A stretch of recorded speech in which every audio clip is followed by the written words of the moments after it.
All right. Hey guys, Tanya, and I'm back here with Kim Tsoukalas, our fearless leader, NIA Twin Cities. What's on tap this week, Kim? Well, I just want to thank, I was so blown away by the members that attended our first Launch and Learn. I have to be honest, I really didn't want to do it. I didn't want to do it.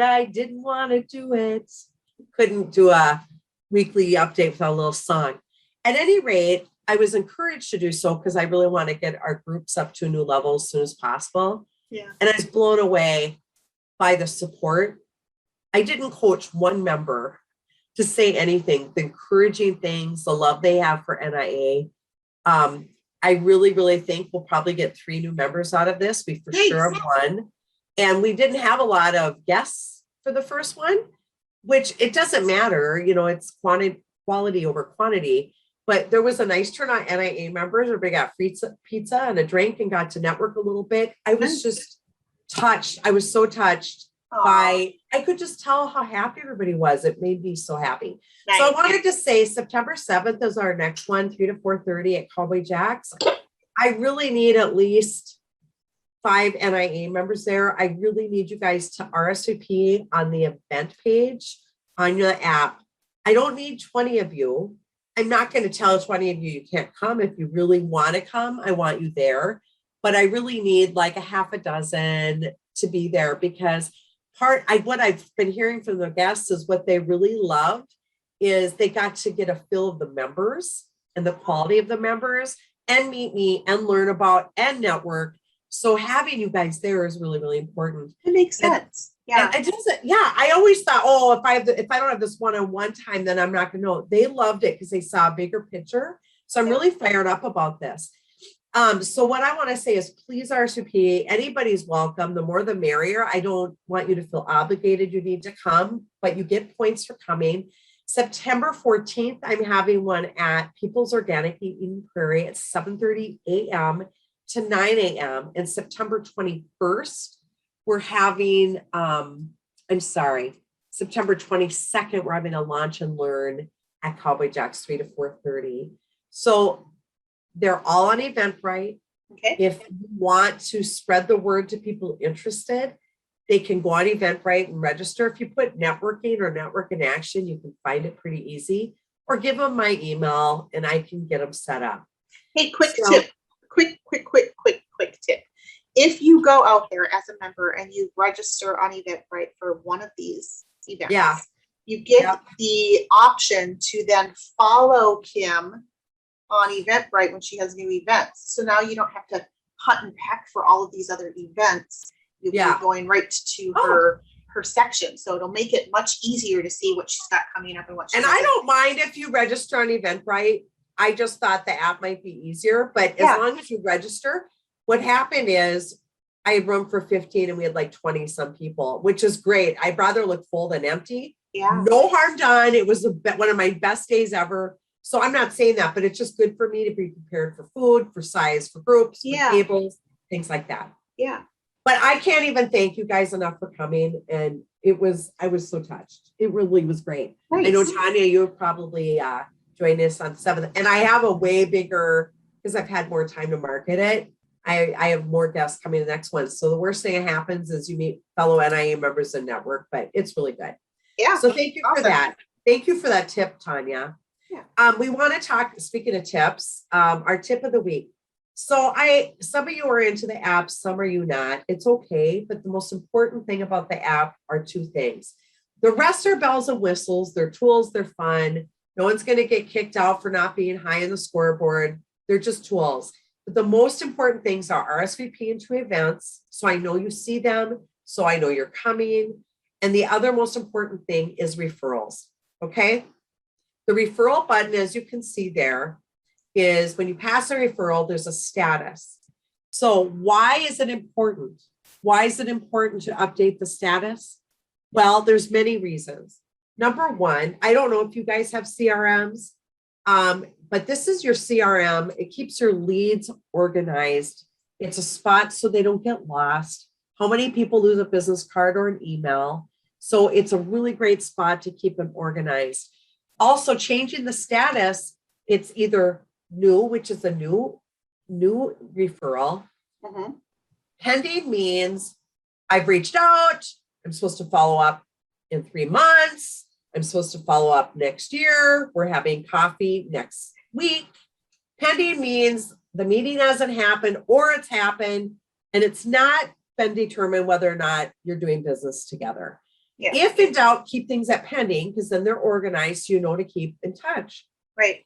Close is, yay, business was passed. For example, Tanya, you got an email last week, right? Yeah. And it said closed business. Yeah. Susie. Correct. Right? Yes. So when Susie went to close that business, it means closed. It was business was passed. And there's a dollar amount that gets put there and you push save. And then what happens is Tanya, who sent the referral to Susie, got a referral saying, great, business was closed. So Tanya's like, well, that's awesome. Right. My referral went through, right? Yeah. And then it goes into the close. So another reason why this is important, ROI. Part of our jobs to qualify for ROI is to pass quality referrals. So this is good. There's also right here, this little note section.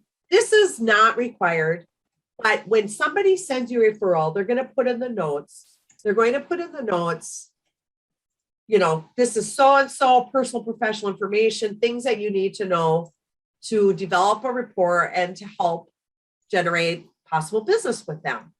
But what's really neat is you can put updates in there, not only for yourself, but for the person that sends the referral. The only people will see the notes is the person that sent the referral and the person that got the referral.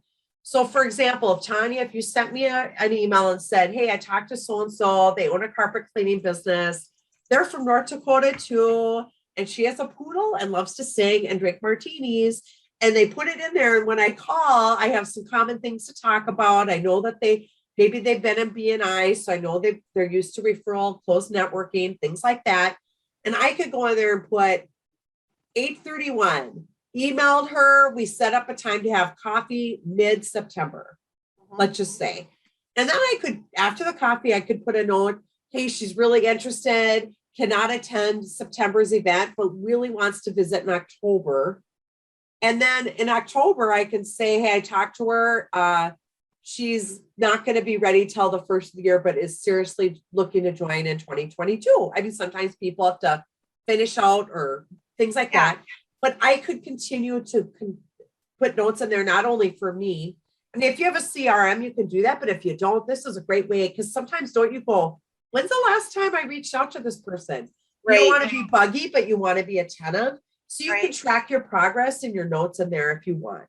These, again, are just tools for you, not requirements. But I like it because sometimes I'm like, you know, well, here's what I like about it. It's not the most heavy tech thing. There are obviously more elaborate systems out there, but why I like this so much is when I get a lead, I don't tend to put it into my CRM until I'm at that phase where I think it's actually going to go someplace. Right. Because that's just very time consuming to pull that information out of one system and key it into another system. And then maybe it doesn't go anywhere. And now I've got all this sitting in there and maybe I can market to them later or whatever, but I've got other things I'm focused on. So I much rather work it to a specific level of engagement here and then transfer it when I know there's a bigger possibility. And like you said, when we're looking at, I'll just say this really quick, when we're looking at this grid, this is a nice, quick, easy way to see, yep, I have one closed, I had some pendings here. Some of these lost opportunities was just you testing the system on the back end when you were shutting it off. But it helps prioritize where those things are in the process. Well, and the longer you're a member, hopefully, the more referrals you're going to get. Some people are members for years. Yeah. You can search and find it. Like if you're going to have, I use the example too, sometimes you want to know, even on the holidays, do I want to send somebody a gift card or a fruit basket or a card? Mm-hmm. Let's say somebody passed just thousands and thousands and thousands of dollars for you.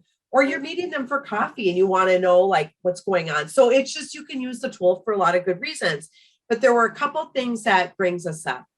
Yes. I spent some time last week, and I try to do this quarterly, is to send you guys, here's a copy of the referrals that I've seen that you've sent. Now, I'm not doing this to hound you. I'm not doing this, but here's the deal. I want to make sure for your ROI, when I'm looking, we've got nominations coming up. How do I know who to nominate? One thing I do look at is referrals being passed. Yeah. How do I know who to take care of the most in the groups? I'm going to take care of the people that are passing most referrals. And if I see a lot of referrals, like I asked a member last month, they were leaving the meeting. I said, hey, did you ever get in touch with so-and-so? And they looked like they, deer in the headlights. Like, how do we know they even saw the referral? Not everybody's good. So this doesn't get lost. If I see it's pending, I know that at least you saw it. None of us have time. I mean, one member asked, do I have to follow up with the referrals I sent? Absolutely not. As a courtesy, is it a bad idea? No, but as a courtesy, if somebody is nice enough to send you a referral, isn't it good to keep them into a loop? I've had some people say, that referral you sent me, they haven't got back to me. Well, I'd rather have you tell me that, because I don't just send referrals blindly. Right. And sometimes I know something personal. I just updated Tanya this today about something majorly personal that's gone on with a referral I've sent. There was a death in a family. So she's not hearing from them. She knows not to hound them and bother them at a time like this. So that's just, we're here to make business happen. And so I just wanted to share that with you guys. It's really helpful as the community builder of these groups to see what's going on and to monitor. If you're not getting referrals, I want to know, and there's only way I'm going to know is by looking in the database. If they're not in there, they didn't count. So, and then the person on the flip side, if I'm referring out, I can go and look at the list of the referrals I sent out. I would like to know, did it close? I'm not gonna hound you to, for those updates. If you update me, great. If you don't, I'd really like to see, did it close? How did it go? Was it a good referral? Absolutely, because it's our reputation. When we give you a referral and you don't follow up, that's our reputation. Right. Our person's be like, well, Jace, thanks. The other thing I want to just say is, gosh forbid, if somebody sends you a good referral or closes some business, I want you to take time at the meeting to thank them in front of the group, because the group needs to see that.